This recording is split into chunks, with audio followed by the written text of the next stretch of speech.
going to be making a nice woodsy fall soap today. Actually, it's any time of year soap, but I typically make this so it's ready for the fall. This is, I've done it, I guess this will be my third time making it. The first time I made it, I called it Frankincense because it's frankincense and sandalwood.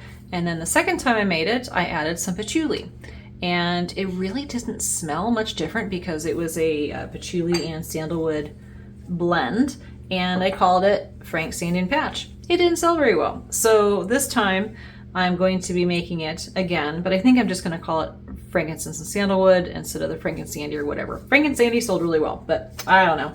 Okay, so I've got frankincense, essential oil, not essential oil, sorry, fragrance oil from Essential Depot, sandalwood fragrance oil from Essential Depot, and then I have sandalwood patchouli fragrance oil from Crafter's Choice. Now, I'm not using essential oils because they are insanely expensive for these particular ones. So sandalwood, patchouli, and frankincense are very, very, very expensive essential oils. And the amounts that you have to effectively make cold processed soap would be, I mean, maybe if you want to make it at home for yourself, but it is not cost effective to make to be able to sell it. The only really expensive essential oil that I do buy is patchouli, but I do that in blends. So anyway, these are really, really great. Now, if I remember correctly, I think they discolor to a little bit of a tan, and it is super fluid. So I'm going to do 4 colors. I'm going to mix it all up, and then I'm going to add the fragrances